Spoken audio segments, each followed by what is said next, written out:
quick too. But yeah, if you guys have questions, please feel free to raise your hand.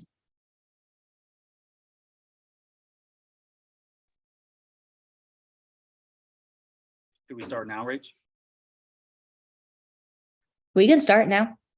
Let's do it. 4:05. I think people are still having trouble getting in. So I'm going to be making sure that no one is reaching out to me to get on. Okay. And I just posted on the Heart of Profits Facebook group. I just posted the Zoom link anyways. So hopefully that helps people. Okay, yeah, because I did post on our Facebook page that Dylan just mentioned. I did a Loom video of how to get in, but I'm assuming since all of you are here, you were able to get onto the new platform, RSVP, and click the Zoom link and get in. But if you know of anyone that is having trouble, literally give them like my number. I'll put it like in like the chat and have them like reach out to me or message me. Yeah, we are live now on YouTube. And Dylan, it looks like the poll, everybody wants underwriting cash creative deals. Okay. Yeah, let's do, I want to start with just like a general Q&A.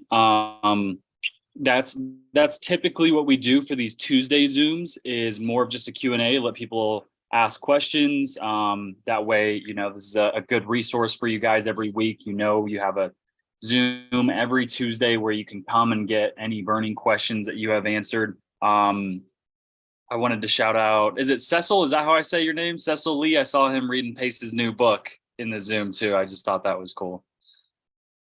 Let's see. It's Cecil. Cecil. Gotcha. Okay. I tried to do my homework. I actually Googled how do you pronounce this? Yeah, and I spelled it, but looks like Google was wrong. No worries. So just want to make some shout outs to some of our team and people that are in here. For all of you guys that are new, welcome. Thank you guys for showing up. What up, JR? Good to see you, brother. So yeah, this is our Heart of Profits group. That's what we call ourselves. We are leaders in the Elephant Challenge. We are leaders in the Sub-2 community. We are also mastermind students.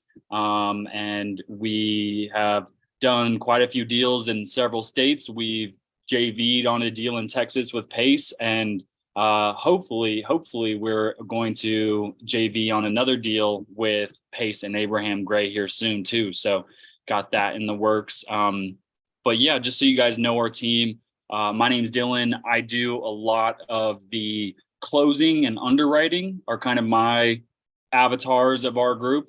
Me and Joey, who both do a lot of calling and closing and pitching Sub-2, getting properties under contract. Dom is our go-to whenever we need advice or have questions. He always seems to have the right answer, or at least the experience to lead us in the right direction. So he runs the traditional side of our real estate business. So he deals with, traditional home buyers and sellers, dealing mostly as an agent. And then that's why I don't have any hair. That's why he doesn't have any hair. Yep. Yeah, it's like herding cats, man. And that's true. It's a fact. Yep. And Angie is kind of, I would say, the boss of the operation. She's been a real estate agent for 17 years, 18 years, and a broker for 8 years. So she's kind of the head of the operation. She does everything under the sun. She underwrites, closes, transaction coordinates, also does the traditional side of the business. They just got an offer on a 1.8. It was actually listed for 1.75, but they got an offer for 1.8 on one of their listings that's only been up for a week, maybe. So they're crushing it on the traditional side. Rachel Swartz is our integrator. She is our back-end person. She is, I would say, after Angie, she is pretty much my boss. She's our boss. She tells us what Zooms to be on, what we need to do. So, she helps us keep us in line. And then we also have Pamela Church, who is a big member of our team. She runs our disposition. So anytime we get a property under contract, she helps find buyers. Anytime we're going to do a wrap, she finds buyers for that. And she has a lot of really great connections So she always seems to know someone that we need if we ever need a buyer, a lender. She's a great connector too. So make sure you guys get in touch, save all of our numbers, save our information, reach out to us. And then we have a bunch of other people that we work with. We've done deals with people in this Zoom. So Chris Fushimi is a guy that he always shows up. Jed Brinkley is someone on our sales team that actively calls properties for us. Enrique Chavez, thanks for showing up, man. He's always in our Zooms. I got one of my guys, Jason, in here. He's one of my personal friends, and he is new to real estate, learning and trying to get into buying homes. So shout out Jason. Oh, we got Austin in here. Austin is another one of our good buddies. Again, he's a traveling nurse and looking to not be a traveling nurse much longer. He wants to get into real estate and hopefully get out of that field in the next 5 or so years. So, yeah. We got Austin here. Austin, yeah. I just What's sent up, big him the dog? link. So, yeah, thank you guys for showing up. Super excited to have all of you in here. If you guys have questions right off the bat, any burning questions, if you go down to the reactions button in the bottom of the chat, you can raise your hand. So that's probably the best way for us to keep an order. If you guys have questions, feel free to raise your hand. Also, Linda Willoughby is a big part of our team too. Linda Willoughby, sorry, didn't even see Linda. She handles a lot of our foreclosure stuff. So Angie is a foreclosure specialist, and Linda does a lot of our acquisitions for foreclosures. So if you guys are learning how to get in touch with foreclosures, how to search out and contact foreclosures, Linda is someone you guys want to reach out to as well. Hopefully I explained that. It's Tua. That's how you have to go to reactions, the little smiley face with the plus, and then you can see raise hand. So Braxton, you got a question, man?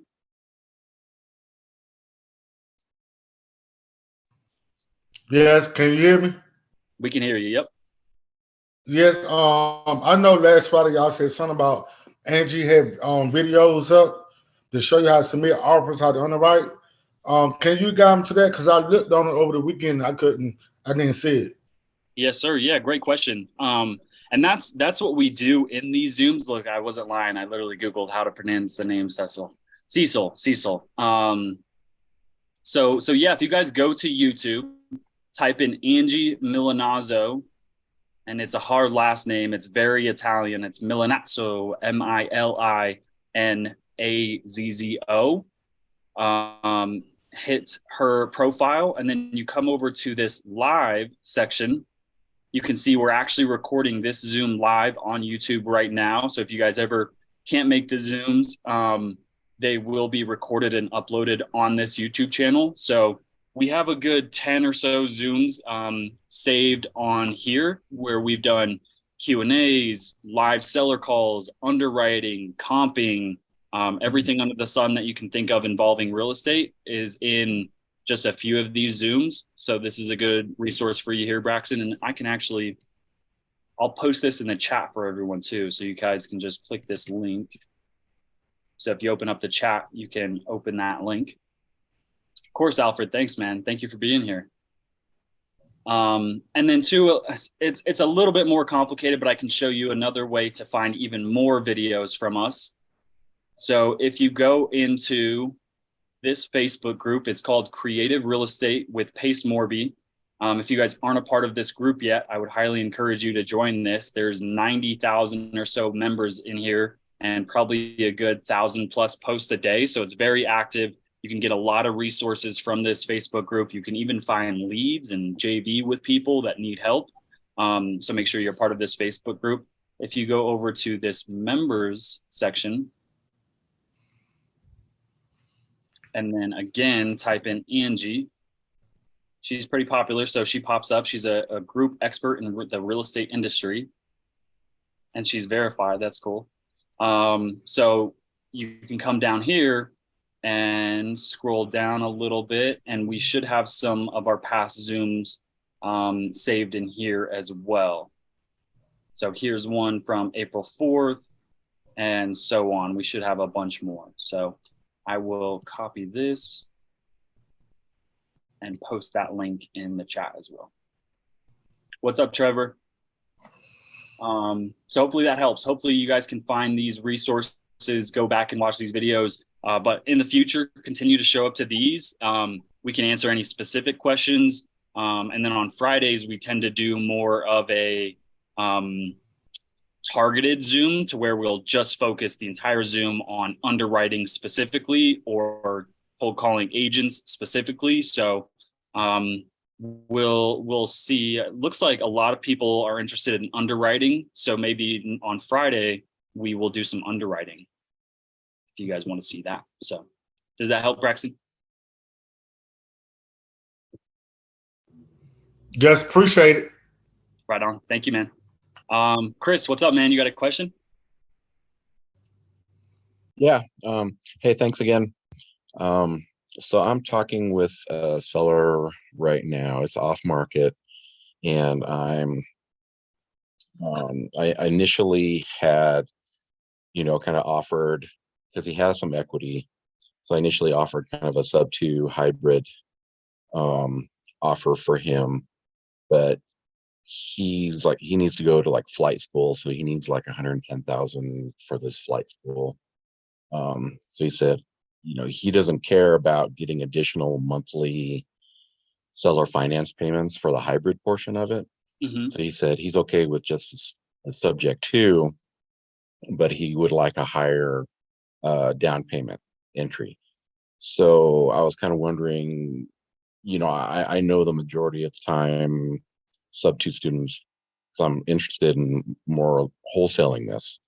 So I know, you guys prefer to get, a maximum of like 10% down for an entry fee or something like this. And he kind of wants a little bit more, but right now I suspect the monthly spread between his current mortgage and the current rent for that area could be in the vicinity of like $1,000 a month.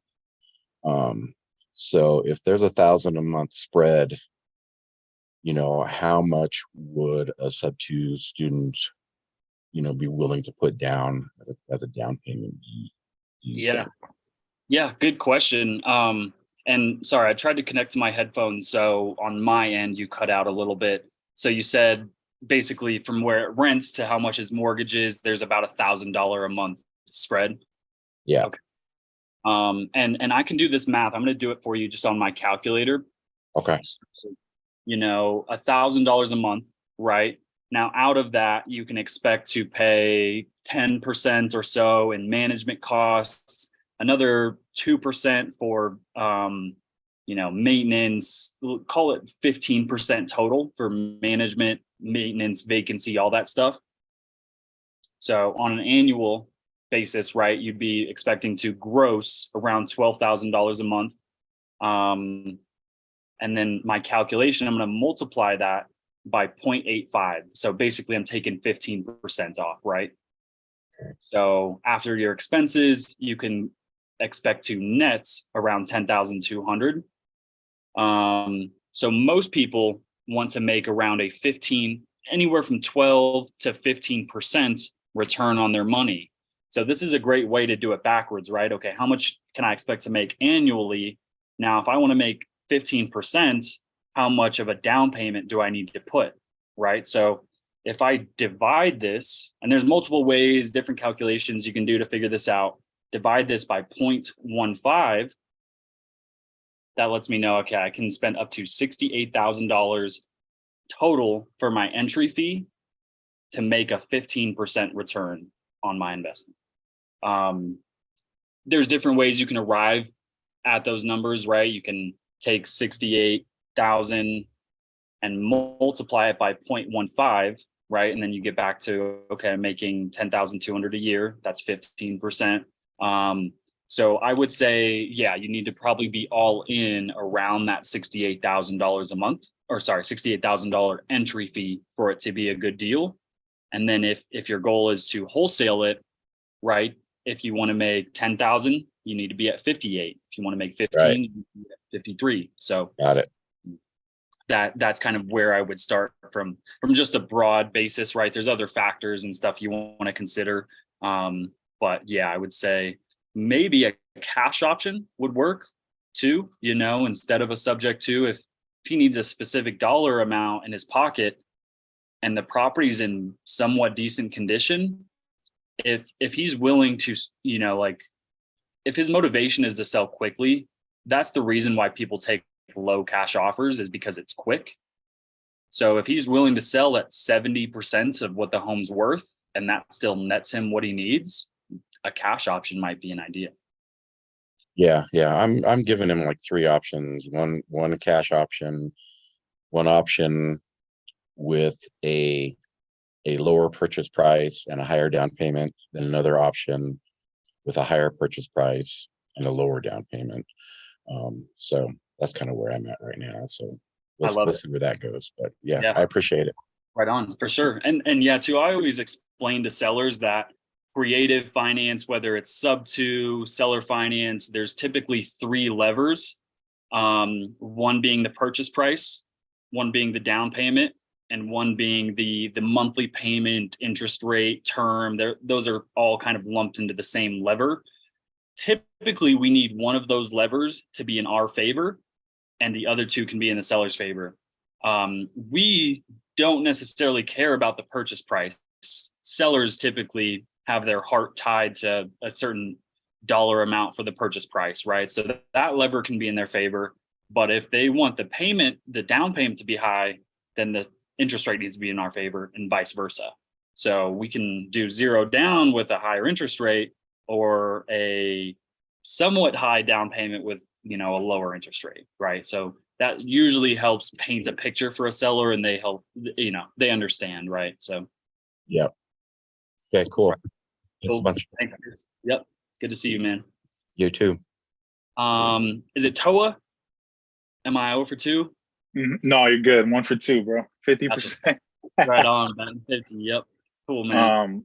I'm just kind of getting started. I just had like basic questions with Privy because I feel like it's just not working for me. But when you guys pull like the over 100 days on market like type list, does it usually give the agent's number on that list, or do you have to skip trace that too? Because I wasn't seeing where the number was. Yeah, good question, man. And that's too, like, why real estate can be so hard and daunting is because there's all these different softwares, and they all cost $50, $150, however much, right? So if you have 3, 4, or 5 softwares, you can spend $1,000 a month in just softwares, right? So that's why it's so daunting. It's like the barrier to entry seems so high. Privy is not necessarily a program that you're going to use to pull lists or skip trace. Privy, I would say it's best used to comp properties. So, like this one, for example, Marion Oaks, I can come down here and find comparables. So we'll see what's sold nearby, what's listed nearby. And it's also good too, because I can see, like a property that's sold nearby. So just any random one, I can also see who bought this. So I can see their name, and then I'll use a different program to pull their number and call that person, because this could be a potential buyer if I have a property nearby, right? So Privy's best use is to comp and maybe find buyers. Okay. The program you're looking for is probably going to be PropStream or Batch Leads. Those are a little bit more expensive. They can be up to $120 a month and up. Just to skip trace is going to cost maybe like 3 cents a lead. Yeah, 3 cents or maybe even less per lead or contact. So like how I would do it, right? If I wanted to find vacant properties in South Carolina.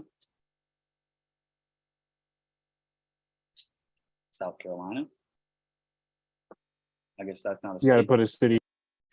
Okay, yeah, no, yeah, you're right. So let's say Colombia.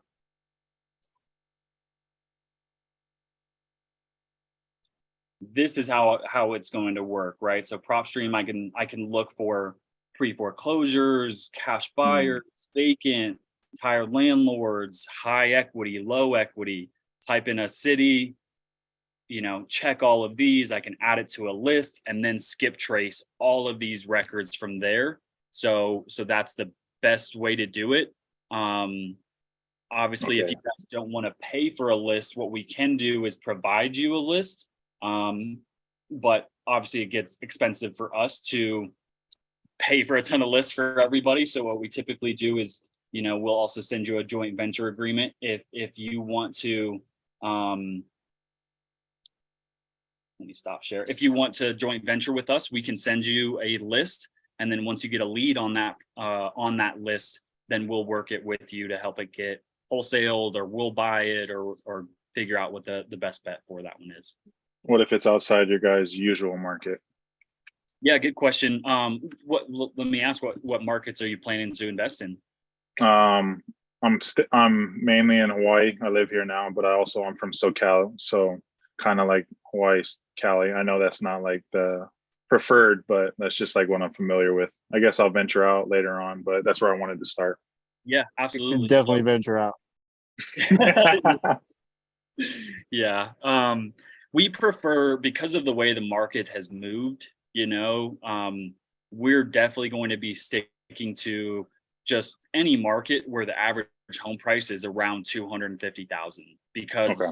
interest rates spike, those homes are still affordable. People are going to move to those cities, versus Hawaii and SoCal, right? Like, you see a mass exodus of maybe people leaving because they can't afford it, and all the rich people are coming back in and buying properties cash. So, but doesn't mean there's not deals to be found in Hawaii or South Carolina, or South California. So I've actually never even looked in Hawaii at all. I really don't know the Hawaii market basically at all. So that could be an option where we can pull a low equity list for you in Hawaii. Those make great subject to deals, and have you call them and see if we can't find any good leads from there. Could be an option. Yeah, and we've done a couple of deals in California, just not our favorite market. But another thing doesn't mean there's not buyers buying in SoCal, right? So we could do that for you as well. So yeah, join our Herd of Profits Facebook group if you're not a part of that. And I'm going to grab that link just for everybody as well. And then, yeah, reach out to our team, reach out to Rachel. She's probably the best person at pointing you in the right direction, whether it's going to be me, Angie, Dom, or Joey is who you need to talk to. So boom, there's our Facebook link for everybody else in the Zoom. If you guys want to go to the chat, make sure you join our Facebook group. But yeah, hopefully that helps, man. Feel free to reach out to us. Probably Rachel is your first point of contact. And then we can go from there, get you a list and set you up on our team. Thank you. I guess one more small question is like, is there a preferred time, like when you like to call sellers, or I guess sellers probably, but agents probably don't matter. Yeah. Like what time of the day? Yeah. It's all random. I think from my experience, either calling sellers kind of mid-morning, so 9-10 is a good time, or 6-7 p.m. is kind of the best. Some agents never answer their phones, some agents always answer their phone, so it's pretty hit or miss. Okay, thank you. And then yeah, just encourage everybody, if you guys didn't hear, if you have questions, I can see people asking questions in the chat. Feel free, please raise your hand. That way your question doesn't get missed. Sean, is it Sean? You got a question? Yeah. Hey team, thanks for all your time and knowledge and all you do for us. I've got a Privy question. Do you know, can you pull like the date they were purchased, how much the loan was, what the interest rate was, all that stuff off of Privy, or do you have to get it off of PropStream? Yeah, great question. So, and that is actually too, a great benefit of Privy, as well as you can see what they bought it for, what the name of their mortgage is, the balance, and the interest rate. You can see those on Privy. So let's see if I click to find similar active deals. I'm not an expert in Privy. I use it that much, but so like here's an active listing, right? This is in Ocala, Florida. If you come down and go to public records and then mortgage history, I can see that these guys got a loan in 2007 for 164,000. Sometimes it does tell you the remaining balance, and sometimes it doesn't. But see, in 2007, that's when interest rates weren't great. They have a 6% rate. So that's a good way to do it. What I think Privy is probably going to do in the future is make that an actual, like, if you go to the filters, they're probably going to make a quick filter for high equity. I just don't think that's an option quite yet. Maybe if you come down, yeah. I mean, I'm looking more for low equity. Low equity, that's what I mean. Yeah, low equity. But right, like they don't have any filters for equity or anything like that. I would say Privy is probably a newer software, maybe in the last year or two. So they're constantly upgrading to new servers, adding more filters and upgrading this software. So I guarantee in the future they will have quick filters, and then just general filters for equity, interest rates, all that good stuff. Okay. Yeah. And just like you're saying, it's like so many softwares. It's like, which ones do I get to do what I need to do and not spend a bucket full of money? Exactly. Yeah. I would say too, and I want to kind of like lead this with like a warning, but if you guys are comfortable with, maybe like just spending $200 to $300 a month in your business, PropStream and batch leads are probably going to be your best bet. Now they can get very expensive, especially if you are pulling a ton of lists, skip tracing them, putting them through a dialer and calling them. It can get expensive. So just a warning for everybody, you guys don't want to go into a ton of debt off the bat. Your best bet is to joint venture with someone who has all of these softwares and is already doing what you guys want to do. But if you are okay with spending a couple $100 a month, then those two programs, Batch Leads or PropStream, are probably your best bet. So, but for you, Sean, like one thing you can do, it's a little tedious, but you can like find, for example, a zip code or a city you want to invest in. And then just, it sucks, but one by one, click on all these listings, go to their mortgage and see, okay, who has low equity? And that's how you can find low equity sub 2 deals, just by doing that. Yeah, that's kind of that tedious part.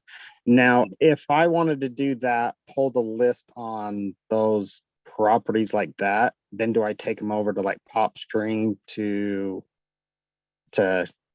do that, or True People Search, or one of those other ones if I want to be even tedious? Yeah, so PropStream and Batch are going to be good all-in-one tools. So for example, I can filter, I already have a low equity filter. I already have a low equity filter. So here's like, let's do Maricopa County, Arizona.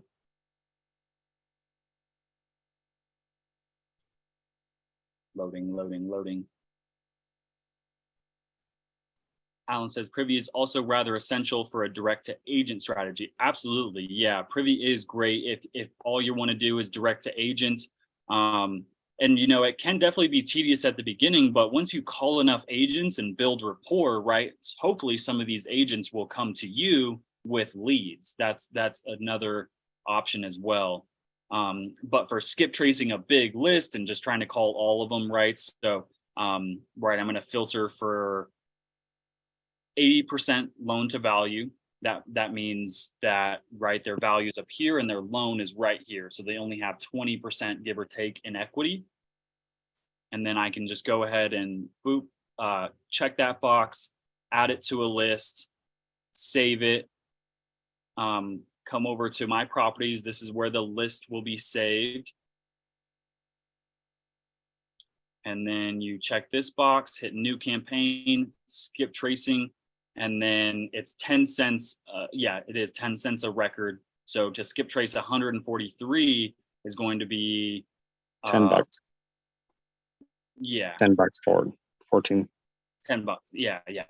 Yeah, $14.30. Yeah. Exactly. I was thinking it's not 140 or what's not $1,430. I was doing my math backwards, but yeah, so that's just the only way you can do it right now. There's other skip tracing softwares out there. So you can use PropStream to you can export a list and then use a different skip tracing service that may skip trace records at, 6 cents or 7 cents a record. So that's another option to keep your costs low. Okay. Yeah. Another side note is if you find somebody to team up with, you can break the monthly fee up between 2 or 3 of you. Absolutely. Okay. Absolutely. Yeah. Okay. Thanks, guys. Yep. Thanks, Sean. And yeah, another good point to that too is, like whether you guys joint venture with us or someone else, like a great way to get into this business is say, like I am willing to work for free, however long it takes, right? Because the number one goal at the end of the day is to get the knowledge to where you can do it on your own, right? So, that's why people intern. That's why people pay money, hundreds of thousands of dollars to go to college, because there's so much value in that degree, right? If you can work for someone for free or even get paid, some fees along the way while learning an education, you're going to have your degree in real estate. And now you can go off on your own, partner with someone and really provide a lot of value. And that's when, the people that make the most money is the people that provide the most value. That's why Pace is worth $250 million, if not more, because he obviously provides so much value. So that's another option, like you could post in the creative Facebook group, like, who's looking to hire a cold caller? I have, 5 hours a week or, an hour a day, however much I can devote to cold calling. I'm willing to work for free on a commission basis. However, and let, just join someone's team and see how they do it. Stay with that person for 3 months, learn as much as you can, and then go from there. Try to maybe venture into hiring a virtual assistant or setting up a text message campaign or sending out mailers, however you want to do your marketing. So yeah, I know Rachel sent out a email for you guys, and there's a lot of people that put it, so yeah, probably take a little bit to get in there. it will. Yeah, Yeah. just to add to that, over like 275 people filled out the form. So I'm glad you brought that out. So like people are already messaging me on updates on that. We just had the cutoff last night.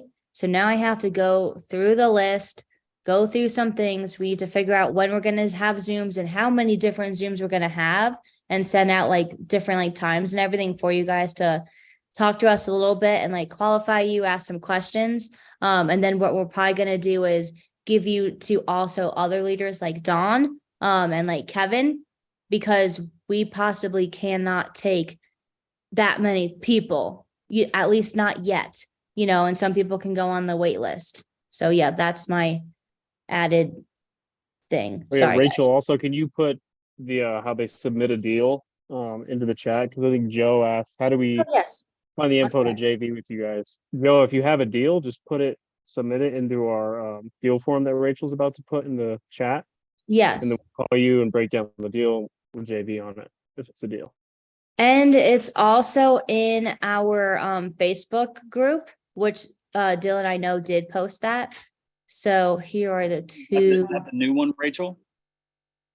What, the That new goes- form? That goes directly into the CRM.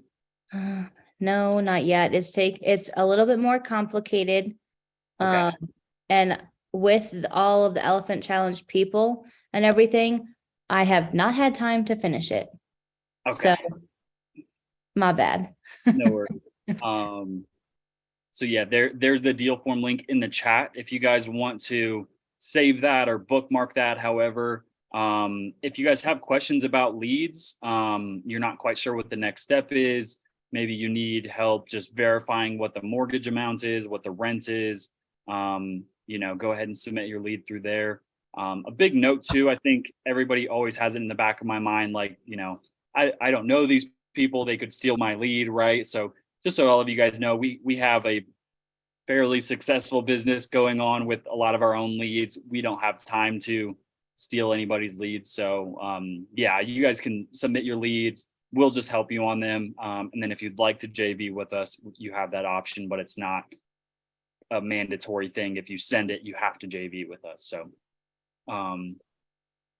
And also, like, we are leaders, like, if we take your deal, then we can't be leaders. So, our integrity is everything. So you don't have to worry about that. mhm. But yeah, you can always go to the Facebook page, and like those links are always there at the top of the page.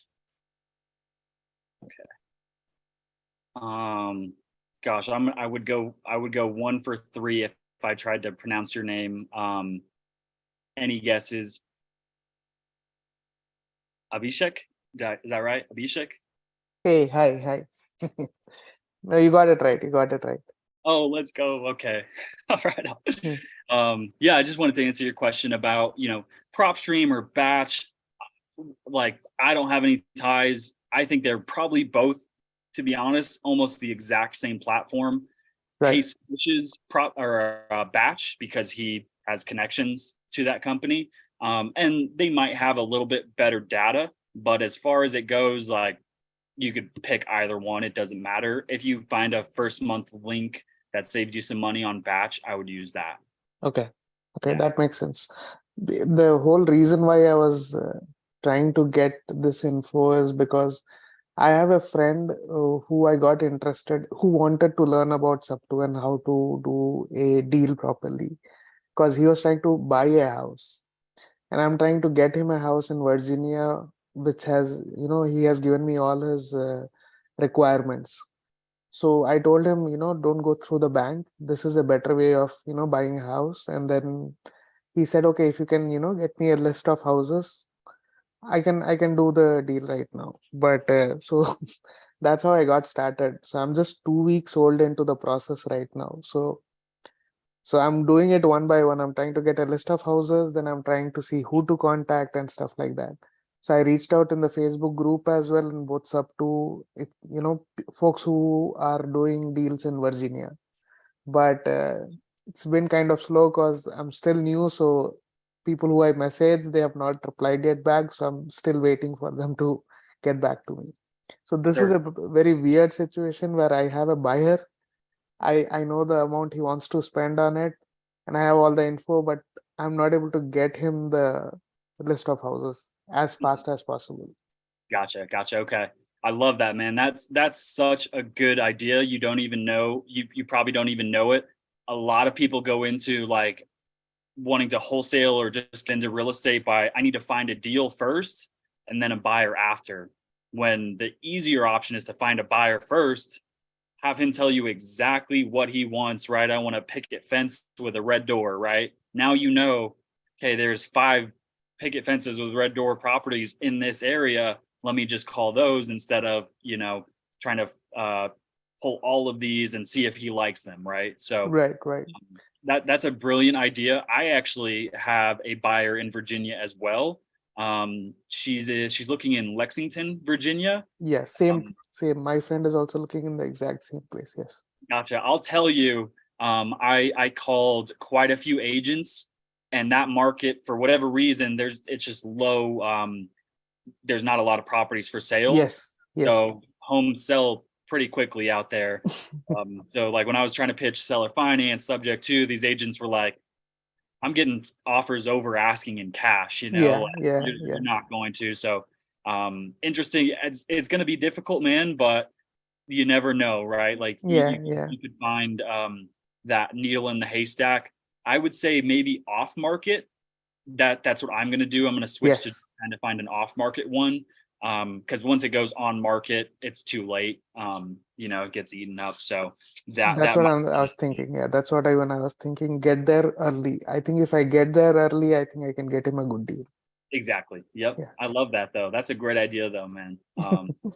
No, so I had a lot of friends here in California who were moving out actually. So they have initially all rented out, but they're all looking to buy houses in VA, North Carolina, and Florida and Texas. So, but I'm the only one in my group who's like interested in this. So I want to get them involved as well. But if I get them this deal, I guess he'll also start doing this with me. Yeah, I love it, man. It's such a good idea, right? Like find your buyers first and then go and get them their property. It's not like Subway is just going to buy a franchise in the middle of nowhere and hope that there's buyers in that market, right? They do their research. They know that there's a demographic of people that buy Subway sandwiches, so they're going to buy that property knowing they already have customers that are going to buy their sandwiches, right? So it's the same idea. Awesome, man. Good luck with that. Thanks. If you have any questions, again, we're here to help. It sounds like you literally have the game plan though. That is the game plan. That is how you do it. So good on you, man. You're doing great. So thanks. Right on. Abhishek, right? Let's go. Yes. Okay, 2 for 3. Cool. So let's see. Nobody else has their hands raised. Let me see if I am missing anything. Doug asked, what's the bare minimum needed to get started on a limited budget, which are a must and which are, there's a little thing I can't see, nice to have for you to make a few deals, LLC, holding LLC, business LLC, bank account, Privy, etc. There's a lot of real estate investors that say you don't need an LLC, which is right? Like you technically don't need one, but to seem legit, right? To seem like you actually know what you're doing, especially if the game plan is to talk to agents and you tell them you're an investor, most agents are going to be able to sniff out the actual investors from the people that are, by themselves and new just by having an LLC or not. So, the holdings company and the bank account can wait, but I would say having an LLC is probably a good way to. I told him in the side chat too. I said, don't do a deal unless you have an LLC. Unless you JV with somebody, then you're cool, but you don't want to do anything in your personal name. That's a must. Do not do anything in your personal name. Yeah. Because we're, Joey's and I are just speaking from experience. Lawsuits in real estate happen and you don't want to get sued in your personal name. So we'll just leave it at that. So let me see, any more questions? Anybody have any questions? We got 61 people in here. You guys are all experts in real estate. Oh, there we go. Tiger, you got a question? And also, like, if we missed a question in the chat, raise your hand or repost it, we'll make sure like we get to it all.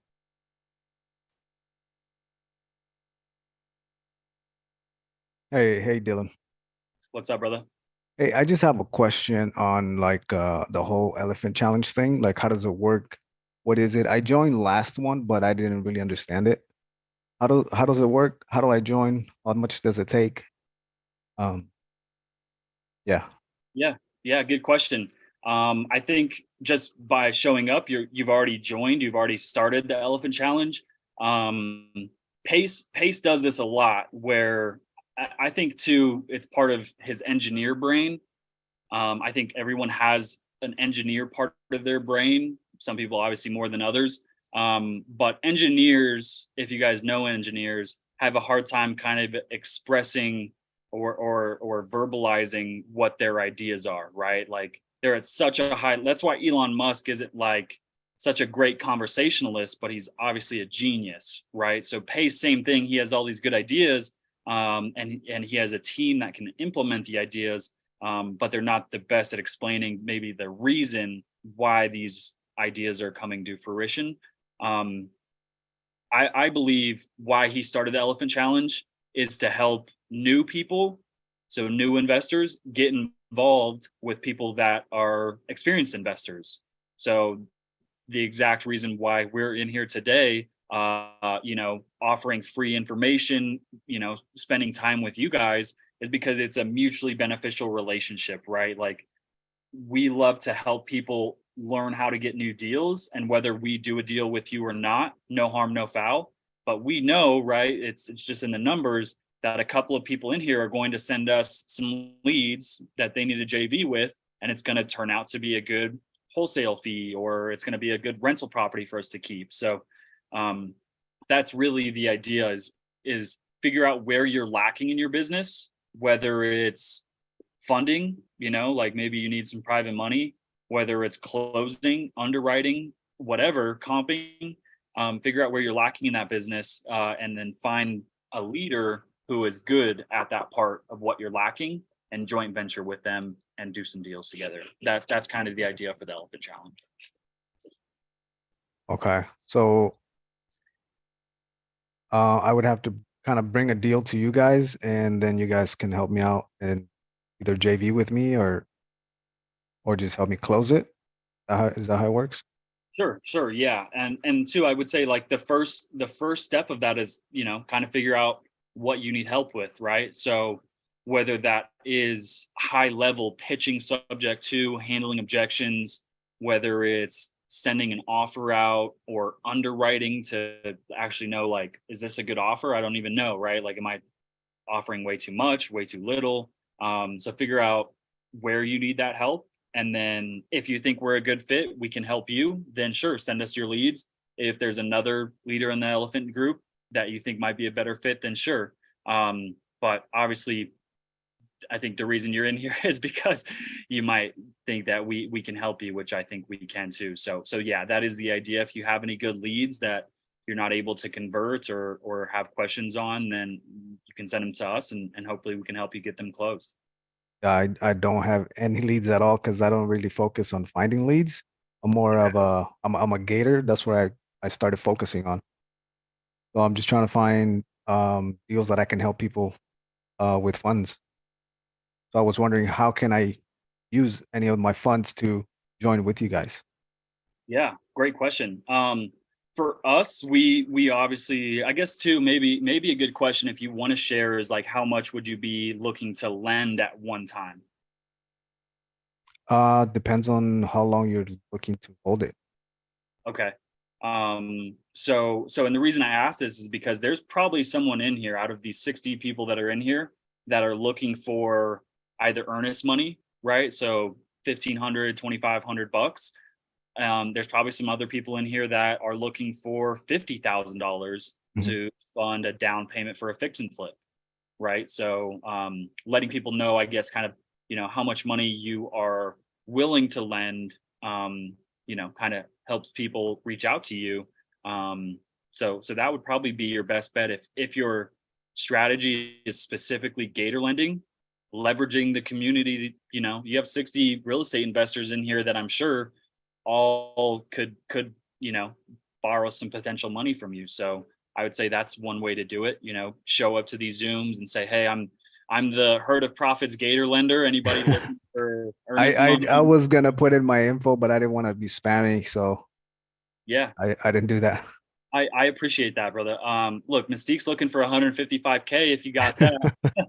But no, yeah, feel free, man. Yeah, please post your info in the chat. Okay. Anybody looking for help with earnest money, down payments, anything like that, yeah, hit up my guy Tiger.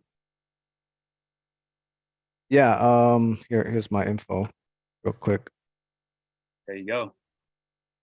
Yeah, so I'm really looking to help more people with closing, deals using the funds, EMD or double closing. I have some connections. If I don't have enough, I have some connections with people who do have the bigger funds. So Okay. yeah, just hit me up. Right on. And I would say too, if anyone else is interested in Gator lending, or maybe you've never heard of Gator lending and you kind of want to know more about it, I would say probably the most important thing for a Gator lender is to high level understand how to underwrite. If you don't know how to underwrite, then how do you know what's a good deal, right? You could be lending money on a landmine. and you Mhm. you don't even know it, right? So Tell them about your first Gator lending. yeah, dude, my first Gator lending, this guy, gosh, it's so funny. We laugh about it, but man, this guy had no idea what he was doing. And I heard about Gator lending and I was like, dude, I can give this guy $1,000 and I'm gonna make 2,000 right back. Like everybody should do this. Yeah, Doug, I'll explain that in a second. Sure enough, this guy has no clue what he's doing. He tells me he has a buyer lined up. He needs $1,000 or $1,500 for his earnest money. It was a hedge fund. It was a cash deal in Florida, I think, or Georgia. So sure enough, I loan this money. The hedge fund, comes back and they say this property is not even in our buy box at all. We're not interested. Obviously, the seller's upset. This wholesaler locked him up. Luckily, I got my money back, and that's one deal. I have lost $1,000 on another Gator loaning deal because, again, I didn't understand that market. It was Indiana where I lost $1,000. And sure enough, I didn't read my contracts. I didn't underwrite it. It was last minute. I sent the money without even, doing my due diligence. Sure enough, the contract this wholesaler signed was that his earnest money goes hard immediately and he can't get it back. Should have read that, lost $1,000, but I learned a good lesson, That's what I would say is like underwriting and knowing what a good deal looks like before you send money is probably the most important thing for a Gator lender to know. Yep. So right on. All right. Doug, yeah. Thanks, Tiger. Thanks a lot, man. Everybody go hit up Tiger. If you guys don't need money now, you're going to in the future, I bet. So save his information. Save it as Tiger, the EMD guy, and then you guys know to look for EMD in the future in your contacts, and you can hit him up. Okay, let's see. Yeah, Doug asked, can you define by what underwriting means? So underwriting is technically, I don't know what you would call, I actually want to see just the Basically just means it to see if a deal is a deal. yeah, it's basically doing the math on it. Like, if this home's worth 50,000, how do you know what a good return on 50,000 looks like? So I actually just wanted to Google what underwriting, like the actual definition, sign and accept liability under, okay, that's not it. It's going to give you something stupid. Yeah, these are stupid. Okay. Google's not our best help, but yeah, like, if I asked you to borrow $50,000 and I told you you can make $500 a month on that 50,000, how do you know if that's good, right? Like, sure, you're making $500 a month, but you also spent $50,000, right? So how do you figure out what kind of rate of return that is? That's what underwriting is called. You're good in algebra, Doug. I failed algebra in high school. So, you don't have to be good at math to understand underwriting. I think real estate math just speaks to me for whatever reason. So I really understand it. I know pretty quickly how to just look at a deal. And in 2 minutes, I could tell you that's a good deal. So, oh no, you lost volume, Brian. What'd you miss? But yeah, hopefully that helps. It's basically just doing the math and figuring out, okay, is this a good rate of return? Underwriting also kind of comping properties goes into underwriting. So, just figuring out all the aspects of a deal, figuring out if it is a good deal or not. Dylan, what you should do is, maybe there's a lot of people in here who don't even know what a deal looks like. Maybe underwrite one of our Colorado Springs properties we bought, the $2,500 one. Show them how you underwrote it, show them how we bought it, just so they could see the process. I feel like there's a lot of people in here that maybe have no clue what we're talking about. You know what I mean? I kind of wanted to leave people on a cliffhanger. You know how like Netflix is good at that. I agree Very with true. Dylan on that. We could do that on Friday or on Tuesday, because that is like kind of like a 2-part thing for like that deal. And that's going to take a lot like longer and people still have questions. So I do think we should do that, Joey. I just don't think we have enough time today this week. And also, like, if you guys need help with like underwriting and stuff, we have past recordings, but then we also have files in our Facebook group in the file section of like how to like underwrite like some deals. So take a look at like that and our resources, and then come here with questions. If you get stuck, we'll walk you through those documents or anything that you've got questions on. Love it. So, we're going to touch on underwriting on Friday. So we'll either look at a deal that one of you guys have and underwrite it and see, okay, here's the offer that we need to make. Or we can break down one of the deals that we've closed on recently and underwrite it. Alfred asked a good question. What time for Friday Zoom? It's at noon Mountain Standard Time, Alfred. So that's 2 p.m. Eastern, 11 a.m. Pacific. So make sure, and it should be, again, join our Facebook group. We'll always put that link in there. And then if you guys registered on the Circle platform, you can also RSVP and save our link to your calendar. That way you never miss it. It'll all be in your your calendar. So, Joe. Oh, my bad, Dylan. Sorry. 1 second, Joe. I did post in the chat. So we have monthly meetups, in case anyone's going to leave early. Monthly meetups the first Saturday of the month. So this first one would be May 6th, but this is not our normal meetup because Pace Morby is coming for his book tour. So we will be having Pace come, and we have food trucks coming. It's going to be at the Monkey Barrel from 5 to 10. He's going to be taking pictures, talking to people, signing books.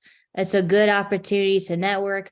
Come say hi to us, ask more questions, find and connect with more students, non-sub 2 students, connect with them, and just have like a good time. So I posted that. The only catch is this time, like, you have to register for like the event. Pace wants us like to register because I also need a head count to make sure we have like enough space at the event, enough food trucks and everything, etc. So it's important that you guys register for that. So I'll put that in the chat again.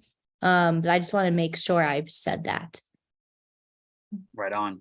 If okay. you're in Colorado, you should be there. The man, the myth, the legend, Pace will be there. So you got to show up. That's true. And like people are coming from like all over, even like Wyoming. So even if you're in like Grand Junction, we have students that are in Grand Junction that are like coming up. I'm excited to meet some of those students. So like if you want to try to find and share like Airbnbs or hotels and stuff with people, like hit me up if you're coming from like a long way away. So Alfred, he's coming to a few different like places. So yes, on Saturday it will be like Colorado. So if you are here, Joey is correct. Like you should be coming because there's going to be a lot of students, a lot of investors coming. So that's going to be a good time for you guys to network and meet people. And that's this Saturday, Rach? Yes. Okay. What time is it again? For you, different, but for everyone else, it's 5 to 10. Okay. So you're going to be there before that. And so is Joey. So I can't go golfing is what you're saying? No. Saturday and Sunday? Nope. Brandon says I can always go golfing, so I'm going to listen to Brandon. Whose side are you on, Brandon? We got money to make so that you can go golfing. But let's stay on track. Finish like asking like questions. Let me see if I can go 3 for 4. Is it Gianpietro? That's so wrong. No, not even close. Is it Italian? Am I off? Joey's got it. Gianpietro. Gianpietro. Damn. All right. So Well, close. Gianpietro. Yeah, exactly. I had a real quick question. I haven't set up my LLC yet, going through this week. Is it okay if we do more of a bare bones LLC, or would you recommend us going through Prime and doing the whole articles of incorporation and everything? Such a good question, man. Obviously if you want to do it right and money's not super tight, I would say do it through Prime Corporate because they're going to make sure you're covered, right? But right, like the most important reason to have an LLC is for owning properties. Obviously it's still important for wholesaling. But if you just plan to wholesale maybe your first year, it's probably fine just to do a bare bones LLC. But if you want to own properties under that entity, it would be good to have a holdings company, a trust, holdings company, LLCs, all that good stuff. But if you just want to keep it low cost, you just plan to wholesale, do 1 to 2 deals a year, something like that, then a bare bones LLC is likely not a bad thing. Cool, thanks. I can also add to that. So like I know Pace has talked about this like briefly. So like we want to get you guys to take like action. You don't have to get an LLC, get all these programs and everything that have no money to market, because then if you don't have money to market, then you can't make offers and get deals. So it's like join like a team, or like if you have the money, yes, you can join, do an LLC. I do recommend having an LLC, a holding LLC, and then LLC is like underneath. Like I have a holding LLC. Well, really what you want to do is having a trust, holding LLC, and then all of your LLCs underneath, but you don't need to do that right now. So market, network, get some deals. If you get like your first deal, then, you could then start your LLC with Prime Corporate Services, because it takes like 48 hours. It doesn't take long. So by the time you close and do a deal or like do a JV deal with someone, like you could do a JV agreement and then send it to title. And then at the end of escrow, when you guys close, the money will go into your new LLC. So you guys don't have to worry too much about the LLC like right now. Like your first 1 to 2 deals, if you do it without an LLC, just wholesaling, it's not the worst. It's like, let's start getting you guys like make some money, not spend all this money and then have no money to network and market to get deals. Love it. Yeah, great point. Cecil says, take title in a land trust. You're from Florida, aren't you, Cecil? That's a guess, but I'm pretty sure most Floridians use land trust. That's such a popular thing in Florida. The great state of the Republic of Texas. Texas. Okay. I was close, kind of. But okay, good. Yeah, no, land trusts are a good thing too. A little bit higher level, but probably something we can go into one of these days. Corporate structure. Definitely not something I'm an expert in. I don't think we have someone on their team that's really an expert in corporate structure, right? Most attorneys and CPAs are going to be your best bet. So that's also another, good resource for you guys to have. If you have any friends that are CPAs, right? Maybe talk to them about setting up an entity and how that looks for you, what that looks for you when it comes tax season, right? Maybe there's some benefits to setting up an LLC. You can write off, maybe the rent you pay if your office is in your house, or you can write off your vehicle, right? All good ideas. So let's see, we got Shan. Do you have a question?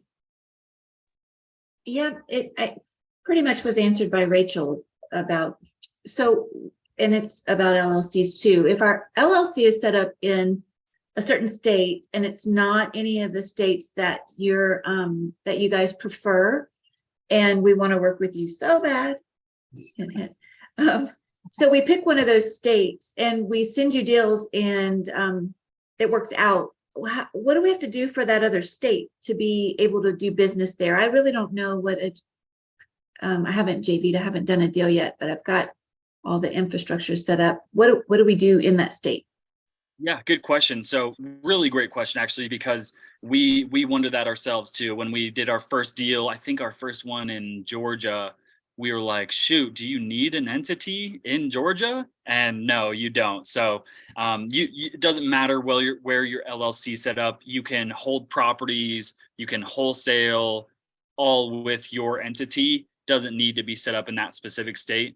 I think I do want to say I wholesaled the property in Ohio once, where the title company was requiring that his entity was formed in Ohio. But as far as wholesaling goes, you should not have a problem. Title companies won't even ask you for your entity docs if you're not involved with title, right? Like, so if you're just getting a contract and selling it, you're not involved with title typically. So your entity can be, it could be in your personal name. It doesn't matter where your entity is set up. So. Well, that begs the next question. When we do JV, we're not putting our LLC on the contract. You guys are?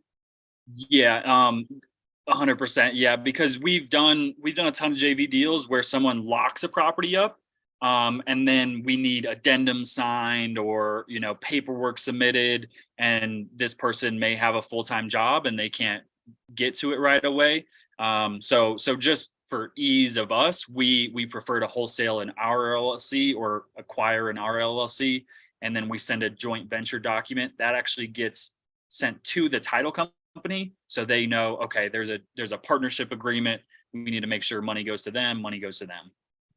Great. So the process is we would submit the deal, and then you guys would send the contract. And I mean, we're basically not giving you a deal and then expecting you to do all of the work, right? Or how, I mean, so was that Rachel?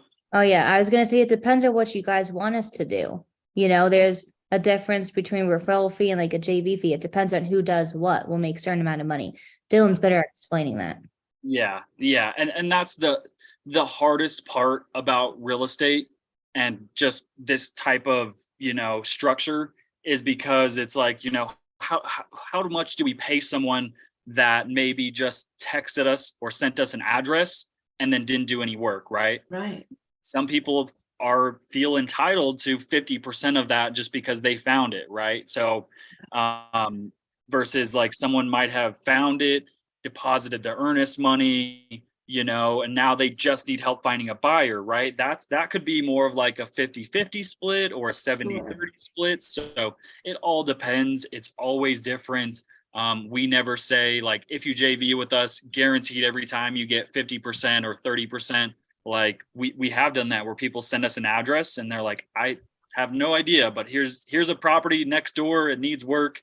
So they'll send it to us. If we close it, we'll pay you $500 or $1,000 as just like a referral fee. But obviously if we've seen you've done a ton of work, then yeah, we might offer you 30% or 50% or you get 70%. It all depends. So, which begs the next question. If I'm sorry to have a monopoly on you, but I don't see any other hands raised. Yeah, is that okay? Okay. So, but if you guys are doing most of the work, are we still privy to the education that do we learn from you, even if we don't get picked to be your cold caller and you're not really investing training in us and all of that, and we're just sending you deals because we just really are determined to work with you guys? Do we still learn from that process? Yeah, 100%. So one thing I kind of do almost to a fault is I will get on Zooms with people and spend an hour like breaking down underwriting. I'm trying to get away from that because obviously my time is spent doing other things. But absolutely, like if you guys send us a lead, if you're not a sub-2 student, this is kind of a tough part. We can't CC you on the contract being sent out because we have a non-disclosure on the contract, but every email thereafter, we can keep you CC'd on it. So you can see, hey, earnest money was deposited, escrow was opened.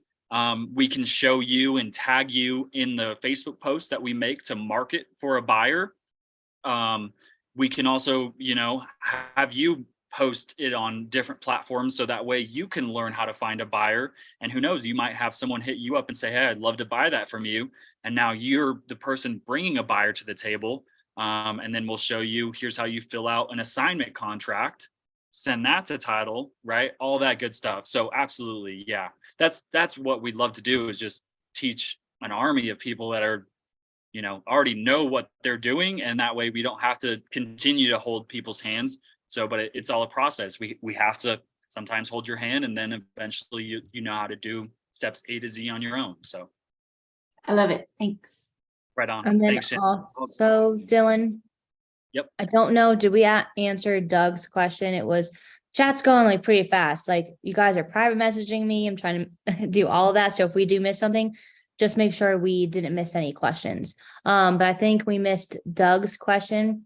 Whose name goes on the contract with the LLC? I feel like that depends. You guys could make a new LLC if you wanted to. It could be yours or it could be like your other business partner. It all kind of like depends.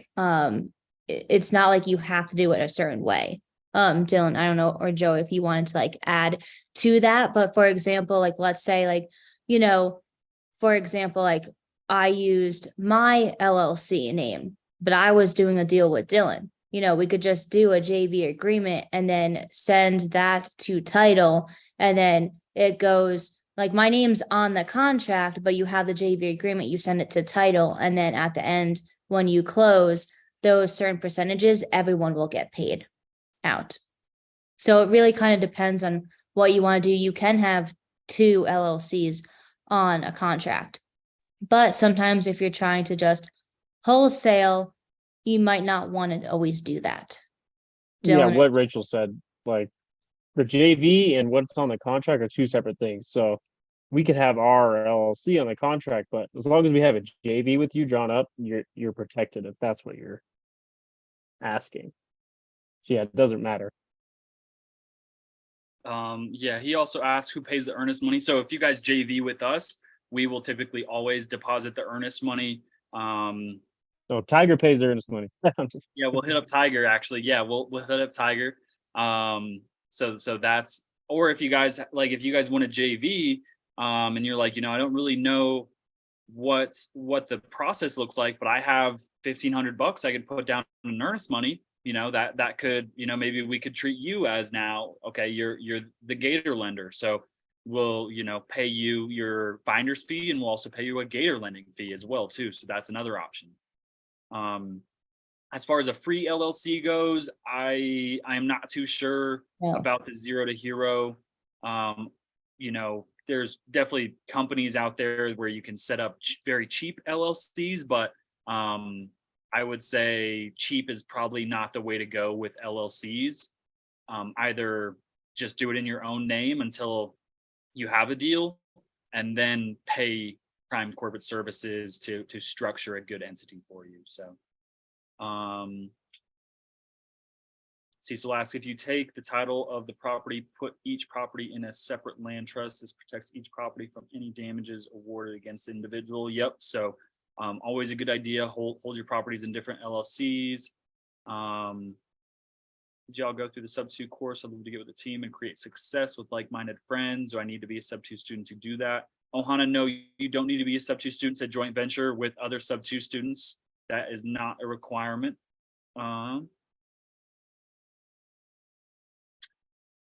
Zoom user, I would too encourage you guys, if you guys are new to Zoom, you can go down into participants, and at the top you should see your name. You can go to more and you can rename yourself. So I would put your guys' full name, the state that you're in, or maybe the state you guys want to buy real estate, your phone numbers, your avatars, so that way people can get to know you. But Zoom user says, on Friday, are you going to show how to find deals and what parameters you use to determine what a good deal is? Basically, yes, what we're going to focus on really is underwriting. So part of that is identifying a deal, right? So we're going to have someone send us a lead or break down a property we recently closed. And then, yeah, go over the parameters of what determines if that's a good deal or not. So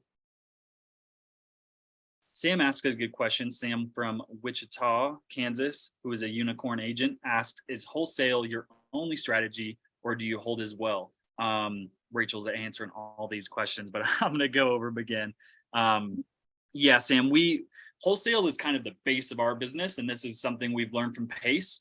So any property we get under contract, unless it's a screaming good deal, for the most part, we will tend to wholesale it. And that chunk, that base, helps pay for all these softwares that we have. It helps pay for salaries. It helps pay for my golf trips, all of that good stuff. And then on top of that, we're building properties that we're holding. So eventually all these properties are going to start generating monthly cash flow. And that can then take over the salaries and all that good stuff. So we are The only thing we're not doing is looking for fix and flips. We don't want to be fix and flip investors. We're interested in buy and hold properties and wholesaling. Now, if you do want to fix and flip, I can connect you with some people that are doing fix and flip properties depending on your area, if you would like to do that. But with this market, I would not recommend that right now. Yeah. So I think Doug, what he was asking, he says, when you submit offers to sellers, whose name do they see on the offer, or the sellers and agents only looking at the asking price that they are getting?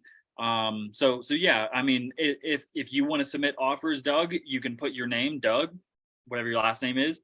Or if you have an LLC, put your LLC. We have one LLC that we acquire all of our properties on. We have multiple LLCs, but just one of them goes on every single contract that we get.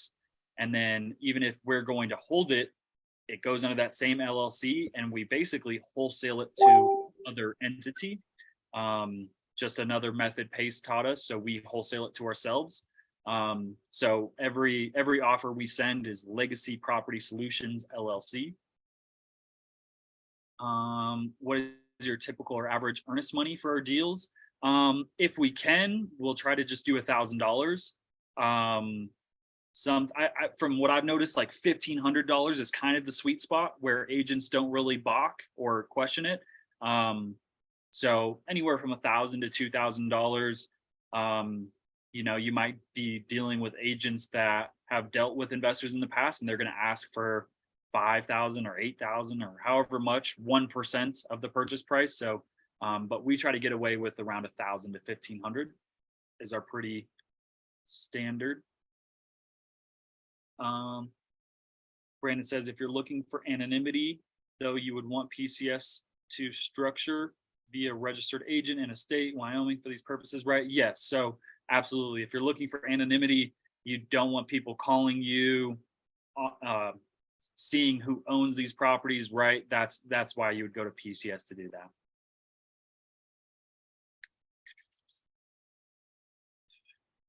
I've hunted golfs for years, but all I've even found is little white eggs. Doug, good question. We do have an underwriting software or spreadsheet, if you call it. So again, in our Herd of Profits Facebook group, if you go to files, we have this deal or no deal spreadsheet that you guys can use and underwrite rental properties. And then also our buy box is right here too. So we are buying properties. If you guys want to look for properties for us to buy, here's our buy box. Okay, let me. Did you stop the recording? I guess. Yeah, she might have closed her computer, but oh well. Oh, I okay. think we're about. We're still live streaming. It's fine. Okay. Isn't it very hard to find cash buyers in this market because fix and flip is very risky? Rachel's already answering all these questions. Not necessarily. You just have to make sure your numbers are right? Like back when the market was really hot, you could buy a property at 75% of the after repair value. Now that number is closer to 60. So it all depends, but there's still fix and flippers actively buying and flipping deals. So yeah, still lots of people buying. Hedge funds have tightened their range of how they're buying. Yeah, Brandon's got it closer to 55 and 60%, but yeah, people are still out there buying. Can I find a deal and be the buyer at the same time? Absolutely, Denise. Yeah, that's the goal, right? You want to hold properties, cash flow, and not have to work anymore, right? So of course. Okay, so we'll start to wrap this up. Any last minute burning questions, feel free to post them in the chat, and then we'll wrap this sucker up. So gosh, there we go. The chat, it's got spammed right there. Okay, I'm losing it. I'm gonna post the event link again. Okay. So Does anyone else need any other links? Someone asked how they find this files tab. So if you go to the Herd of Profits, there's these Johnsons. I don't know what you call them, Johnsons. you come over to files. So go to files, and then you have our letters of intent, our buy box, the deal or no deal spreadsheet, the foreclosure process, estimating repair costs. So a lot of good resources for you guys in there. And then also like, so Doug said, so for non-sub two students, we just find the lead and then JV with sub two students to finish it if the numbers make sense. So you have the TOC you are using. Don't know the ending of that, but there's multiple ways to JV with us. You know, sometimes you can close the lead if you can close it, but a lot of people are new and they don't know how to close. So they can produce the lead, kind of lead management, but then they just have to have Dylan or Joey close it. Or if you guys can close it and you need help finding a buyer, we could do that too. There's multiple ways. You don't have to just hand it to us and we do everything. You can, if that's what it takes to get your first deal, we can absolutely do that. Everyone might be different. Just to answer that last question. Okay. And then Alan asks, will the chat be available along with the replay? I don't know. I don't know about that. Yeah, the chat rolls up on the side on the replay. Even on YouTube? Not on YouTube, but on the Zoom replay, the chat definitely rolls up. That's a question for Angie. I'm not too sure. Yeah, we can like look into that. You can I you can can save always- the chat too. Yeah, you can save like the chat Yeah. if you guys want to. How do you do that, Rachel? So what you do, so thanks for saying that, because yeah, you can do that. So at the bottom of the chat, by like the smiley face, there's like 3 little dots. You click that and you click save chat.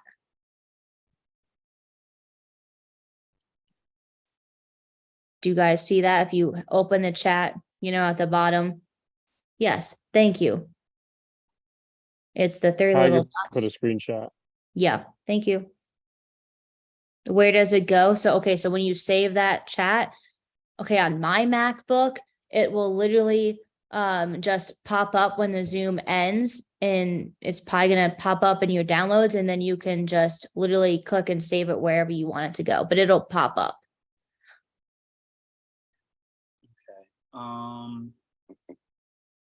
What KPIs, for example, how many have you gotten with similar cold calling times? Okay, yeah, Victoria, I mean, great question. You're asking about KPIs. We have actually really started to dive into our KPIs on like, what's today, Tuesday? Yesterday, we really started to dive into our KPIs. So we don't have those nailed down exactly. But if you guys are cold calling, 3 hours a day, 5 days a week, I would say that would lead to guaranteed at least 1 to 2 deals a month. If you know how to close them and build good rapport on the phone. Depending So on the type of leads, yeah. Yeah. And if you are not able to do that because you are on the newer side, that's okay. So instead of getting frustrated and give up, send us some of your warm leads and say, hey, I'm having trouble like converting and closing them. Let's help you with that.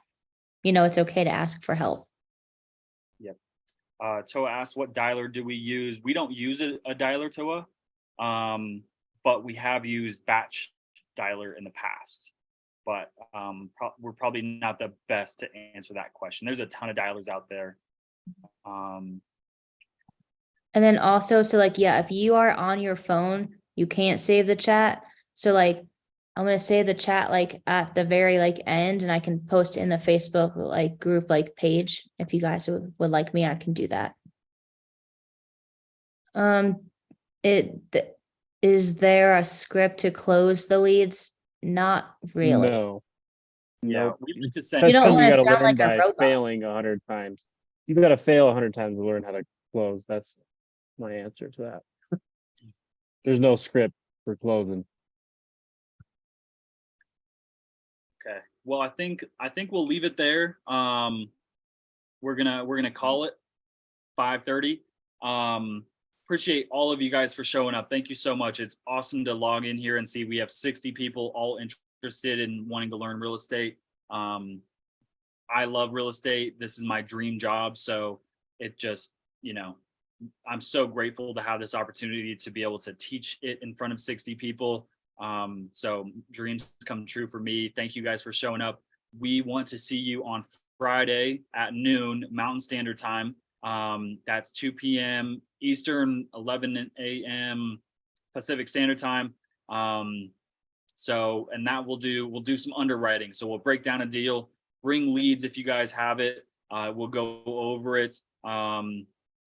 11 Texas time. Actually, Cecil, I think that is 1 Texas time. If I'm right, I could be wrong, but I think that's 1 p.m. Texas time, Central.